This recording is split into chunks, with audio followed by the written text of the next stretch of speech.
Welcome back to Leicester City Down Under. Here with my mate Ant. How you going, mate? All right? All good, mate. All good. I'm way too relaxed for a Saturday, half an hour before 3 o'clock. It's like we should be stressed looking at the team news and all of that, but we're here, mate. Monday night kickoff. We've got to wait a little bit longer than everyone else, and it's one of those. I'd love to be at a game today, but it's nice also to have a chilled weekend. It is, mate. But at the same time, it's been a little bit of an anxious wait after the Coventry game. I just want to kind of see how we're going to bounce back. It's a bit nervy, but just remember what I had to talk to you about now off air, mate. Like just before we get into this transfer talk, I felt a little uncomfortable. If you think of the Middlesbrough, I think it was the Middlesbrough game, the Leeds game, and now that Coventry game, when people don't give us time on the ball, when they get this quick, fast 1-2, pass and stuff like that, it's kind of it doesn't work. I don't know if I should say that. I disagree. I feel up until we went down to 10 men, we were the better team. I think the red card changed the game. So it's one of those, let Cov enjoy their win, fair play to them. But up until when it was 11v11, we were the better team and the class was showing. So it's one of those, like, we lost on the day, but I'm not massively concerned by anything that I saw there. It's like the fact that we conceded 3 late on is disappointing, but we've been playing with 10 men for 60 minutes. We know better than anyone this season, and we've done it to multiple teams. When you're playing without the ball, it is a lot harder than when you're playing with the ball. 100%, mate. And the only thing I thought I could say before I move on that was strange about that game, I should stop talking about it, was just the lack of subs. But I guess we should just move on.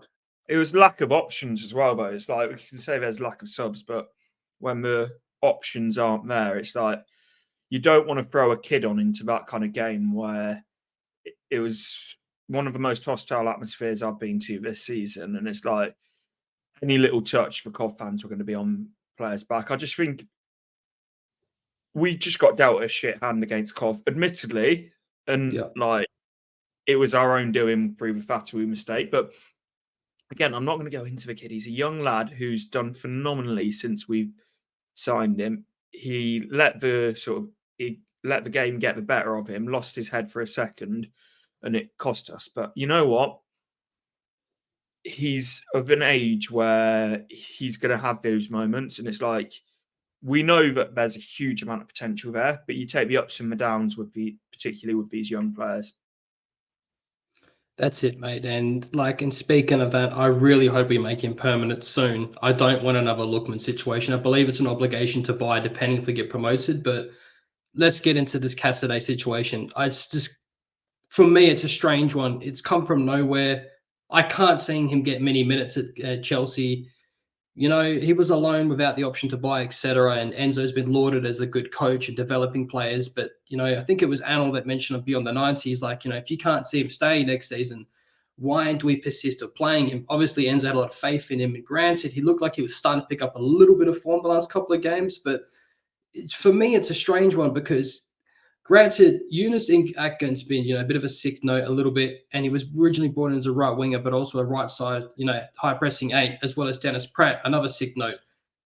We still could have been developing someone else in that position, and now that he's gone halfway through the season, it kind of leaves us with our pants down a little bit, particularly with AFCON and injuries. It does, but what I said on my TikTok, cheeky little plug there, give it a follow, and LCFC. Sorry, mate, I had to get that in. But I'm not going to lose any sleep over him going. There was a bit of talent when we signed him. I thought, when he scored that goal against Cardiff, and he celebrated in front of a cop. It's like, I think at that point, we all thought we had something special. But those moments where he showed his quality have been far too inconsistent. And I think he will go on to be a very good player. But whilst we have him on loan, we need to see him be a very good player right now. And at the moment, he's not that. He's a player with moments. And when you've got one of the most consistent midfielders in the division in terms of Dewsbury Hall and Ndidi and Winks, to break into that, you've got to be doing something special. And sadly, he wasn't. And it's like, I feel like he's almost a victim of the club that he plays for, in terms of the fact that their fan base have lauded him up into something that he's not without ever watching him play. and like they set the heights up here for him. And I'd say he's been about halfway there, but because everyone else that we've signed and new signings have been right up here, and he's been out here, and the expectations for him were up here, it's almost like he's stuck out like a sore thumb. He has, and I agree with you to a point where I don't really, no love lost for me. No, not at all. But it was I just would not have expected this at this time. And so he's gone. Good luck to him. He's a young lad. Hope he does well. But chances are he's going to be sitting on Chelsea's bench, which is massive. But the only thing that I would say is if he's, sorry to interrupt, mate, but you're right. The only thing I could see is if they've recalled him back to Chelsea to then send him out on loan somewhere, maybe like a Sunderland or something like that, but he's going to start week after week after week. That's the only way I could really see it making any sense. But all the noises you're hearing from people like Fabrizio Romano is that it's a permanent deal. It's permanent, for him staying back at Chelsea. I can't. That would be a strange one, though. If he went to like somewhere like Sunderland, the whole reason he was brought under Enzo was to develop under him. I do think he was starting to get a little bit of a run of games. He's got a lot more game time than Atkin has this season. So, but speaking of Atkin, we're probably going to see him and both Pratt, I would imagine, as our midfielders come against Ipswich. Well, touch wood, Dewsbury Hall's fit, but yeah, touch wood. It's a difficult one, isn't it? Like, I've sort of my opinion on that, without repeating what I said earlier on my own show too much, is with Dennis Pratt, my opinion on him's changed massively this season. Not just that he's a sick note, but it's always been the fact, he's a technical player and he's this and that. And it's like, well, if he's not been able to show it this year in the Championship with the drop down the league, he's almost been one of those players that he's been so highly rated because we haven't seen him. And I think there's like a few of those. You know, when you go through a struggling period, but the player on the bench is always the solution. That's always the case, isn't it? Especially when they're not playing. And then, like, this is going to sound harsh. This is a bit of a different example, but I remember being at the end of this Casper's last season and thinking, I think his time's coming to an end. Ward's a Wales international keeper. He had done all right in cup games, and I think he played in that Watford game as well, if you remember, at the end of that season. And I thought, give Ward a chance. He deserves it. And then look what happened there. But that's a whole other story. Mate, sorry, go on. As I say, it's always, the thing is, I like Dennis Pratt, but it's like, how long can we keep saying, what if? And it's like, if he was ever going to make it, it was going to be this season. And I think there was a lot of sort of anticipation around him. James is going to hate me for saying this, but I think the reason he's stuck around for as long as he has is because he's never found the pitch. And it sounds like a strange thing to say, but I feel like if he'd played consistently, then at the point we are now, and I know this is going to be a controversial opinion, we would have realised a long time ago he's not cut out for this league. I say this league, Premier League, Championship type of football. You look in Italy, decent player. Here, always injured, not really that physical, and you look at the games that he has played this season, because he has had opportunities this season. Can you think of one game where he's really been impressive? No. Yeah. So I think we'll leave it at that. But it's pretty brutal, but it's true. Mate, I've heard you talk about this a lot, and I want to get into it as well. A bit more freedom to talk about transfers now. We cannot let people keep going for free. And what's interesting is, Enzo coming out and saying, we need to move people out before we can get people in. And the funny thing about that is, though, come the summer, Ndidi, Kalechi, Doyle, these are loans as well, Fatawu, Atkin, Pratt, Vardy, Vestergaard, Brighton, Smithies, and Thomas as well, I think, is another season. But all the rest of the people I mentioned, all out of contract. And what's interesting is, if a lot of them go for free, how much money do you think we're going to have to even spend come the summer window? I think we've got a lot more, and I think we've got a lot more money than we're giving out, if I'm completely honest. I feel like we're in a position where it's financial fair play holding us back from spending than money that the club has, if that makes sense. Yes, it does. And do you think we see Stefano Sensi get signed the next couple of days? I think we'll see a here we go this weekend from Fabrizio. Me too. I'm thinking maybe probably just after the Ipswich game or just before. My thing is, the player wants to come, Inter want to sell, Leicester want to buy. That's the three sort of any part of a transfer. You need the two clubs who want to do business and a player who wants to move from A to B. We've got all three of those. If we can't get this deal over the line, there's a major problem. Yeah, there is. I can't see it not happening now, mate. Like it's especially this Casadei situation. I think it's meant to be, but it's interesting. How fast is he going to be? If let's say if we were to sign him, and how long is it going to take him to get Enzo fit and be up to speed and integrated into the side? I'll be highly surprised if he straight away starts in the starting 11. I don't know because Inzaghi's Inter Milan's one of those teams, isn't it, that's got a reputation for being like relentlessly fit. So I think that serves us well, but it's like I almost feel like because of injuries, he's going to get thrown in a lot quicker than he would have. Could be. We haven't seen Enzo really rush anyone back, so to speak, in the brief time he's been here. Thank God for it. Like after last year, the amount of times we saw like Ciunci basically with a leg completely wrapped up, limping about the pitch, and supposedly being back fit, and it's like I would rather take this bit extra time with these players and have them actually back fit than them not fit at all, making their injuries worse, and then us ending up having like the longest injury list in the division. And it's like people say injuries are bad luck. To an extent, they are. Injury management is not bad luck when you keep getting recurring injuries.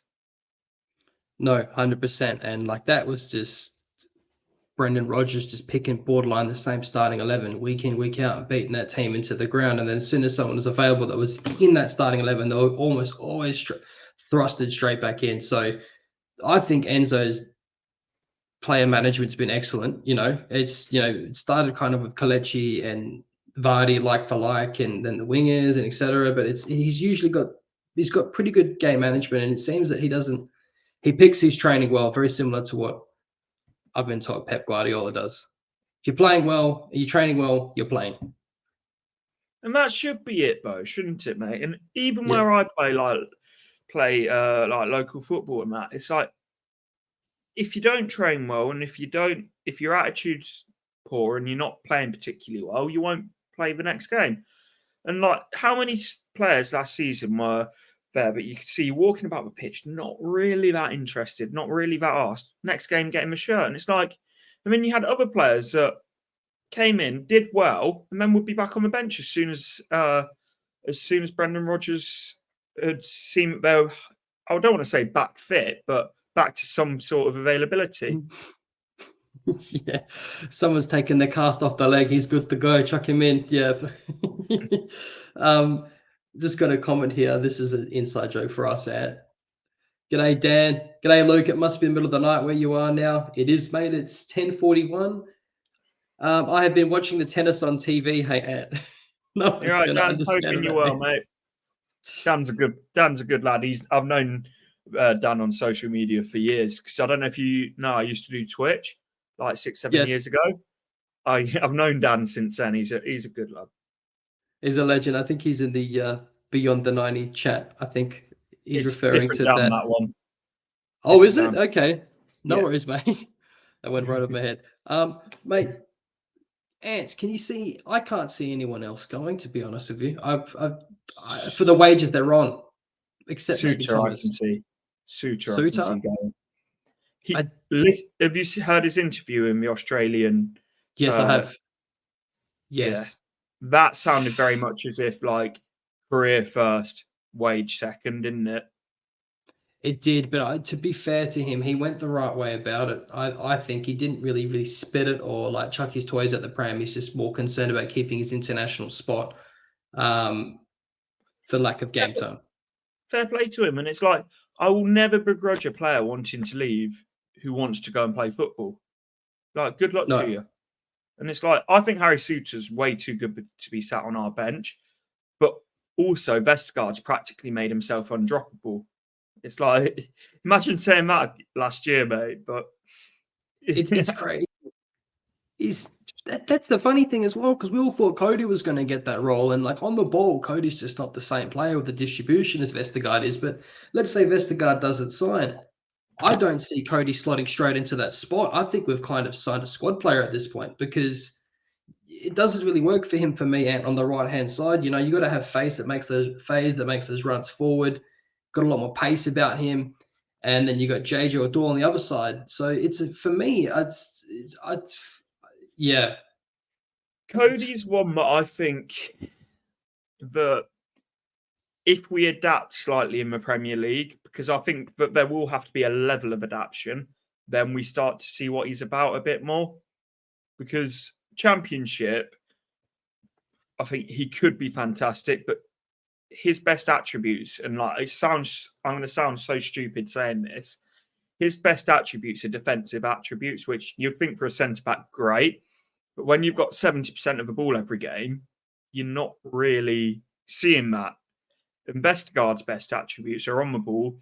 And like, yes, he's been defensively solid this year, but it's those defence splitting passes, that ability to find whoever the left winger or right winger is. It's like, I think Vestergaard is probably going to be more important next season, but I do think if we're ever going to see anything from Conor Cody, it will be in the Premier League. I almost think the Championship, I don't want to say nullifies his strengths, but in the position we are in the Championship, where we get 60-70% possession most games, it makes him a very limited player. You reckon? So, because if he can't get in the squad now and Vestergaard doesn't stay, and we were to go up to the Premier League, it's a whole nother level.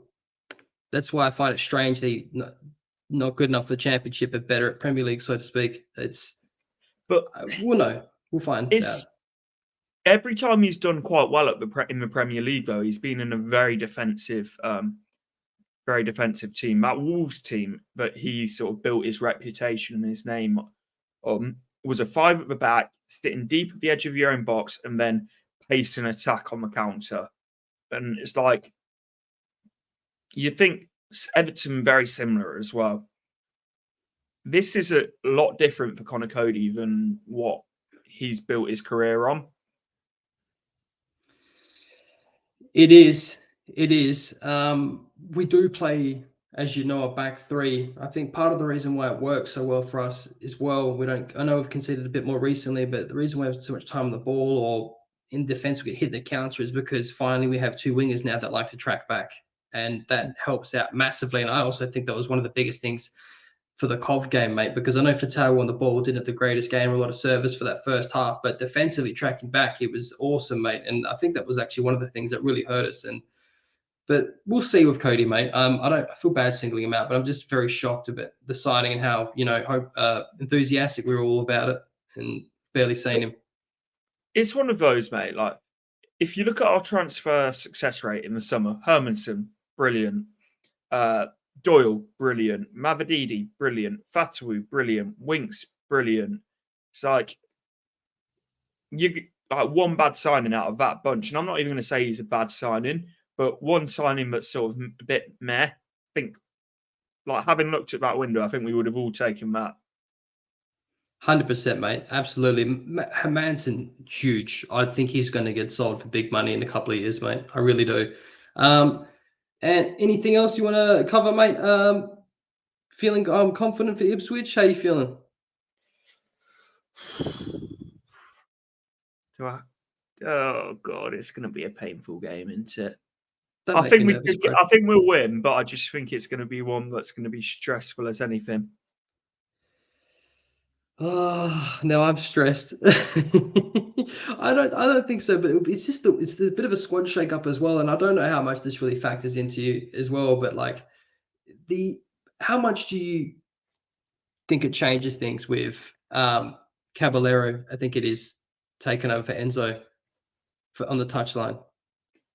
Not a huge amount because he said, No, have you heard what Enzo said about having a Cavallero is going to have an earpiece in anyway, and it's just going to be, it's still going to be Enzo's message, but it's just it'll be coming from Caballero. So, and at half time, I don't know if Enzo's allowed him in changing rooms or how that works, but it will still be just Enzo's message just coming from it, like from someone else. yeah, mate. And they'll all be well drilled and ready for that game, I'm sure. It's just it will be how do Pratt and Eunice, if Keena Juicebicle is not available, how that team works. It's a lot of rotations. I don't want it to be a repeat of Sheffield. My worry is that midfield, and like I'm not Casadei's biggest fan, but that midfield is very lightweight, isn't it? That's it. Cassidy, it's massive gas tank, but very physical. Eunice, complete different player, mate. Indeedy, physical. Obviously not available, but it's completely different, mate. Pratt. I'd be half Citadel, tempted to put Chowdhury in just for a bit of bite in that midfield. that's a good shout, mate. That's a very good shout. I didn't even think about that. Because it's like, as much as I love the technical football and all of that at times, sometimes you just need to have someone who's going to put his foot in and really like let you know that they're there. That's it, man. He's always up for a good challenge, or Hamza. Mate, I think I've gone for a score prediction. I think you're in the score prediction league, but I think I've gone for 3-1. But I'm probably going to curse it now. But I've got Cannon down for a big game. Ipswich. I've gone 2-1. You have the Leicester special. Brad likes to call it the Leicester special. Look, mate, I really appreciate you coming on. I know you've already talked about this already, and you're probably done sick to death talking about it. But guys, if you like this, please check out Ant's channel. Pretty much nearly every subscriber I have is either from his channel or Chris's from Leicester Till I Die. So he's an absolute legend. Check him out. He absolutely lords the Leicester City content. Gem, mate. Cheers, man. And, Cheers for having me on. all right. Guys, if you like this video, please like and subscribe. If you don't, it's all good. Have a good weekend. And hopefully we see Stefano being announced soon by Fabrizio Romano. Take care.